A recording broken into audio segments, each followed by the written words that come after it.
Plongé dans l'avenir de l'agriculture sénégalaise avec l'ISRA lors de la 29e édition des mardis du Bureau d'analyse macroéconomique.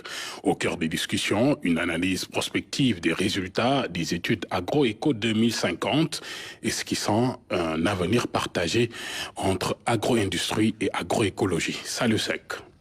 L'agriculture, un secteur clé sous pression, ceci à cause des aléas climatiques, mais aussi de la demande alimentaire croissante, selon des chercheurs. Pour faire face, une vision à long terme du secteur est définie par le Bureau de l'analyse macroéconomique de l'ISRA. Agroéco 2050 Sénégal est donc présenté comme un exercice collectif de construction de l'avenir de l'agriculture. Qui dit prospective dit projecteur dans le futur. Nous nous sommes posé la question, quel serait le modèle agricole en 2050? Quelle configuration on pourrait avoir de cette agriculture-là, au sens large, que ce soit la production végétale ou bien l'élevage ou la pêche, et les décisions qu'on prendrait pour promouvoir un modèle ou un autre, ou bien la coexistence entre des modèles, quelles implications ça pourrait avoir sur l'emploi, sur les revenus, sur la préservation de l'environnement, etc. Donc voici les questions que nous nous sommes posées et on a fait ce travail-là en collaboration avec le ministère de l'Agriculture, avec nos partenaires. Cette étude vise donc à clarifier et à quantifier deux visions différentes de l'agriculture de demain.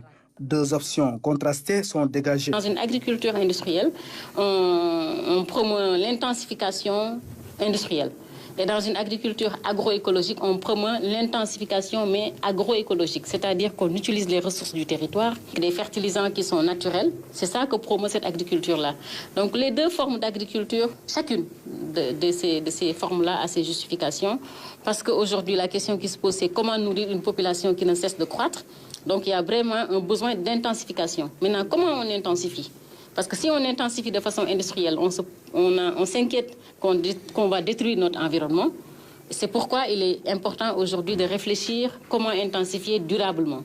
Et l'enjeu, c'est de permettre aux politiques publiques de voir comment jouer la coexistence. De voir maintenant dans les différents modèles comment est-ce qu'ils vont combiner des éléments pour accompagner, promouvoir le modèle d'agriculture qui va convenir au Sénégal. Cette table ronde dénommée les Mardis du BAM fait partie d'une série de conférences sur la politique agricole du Sénégal.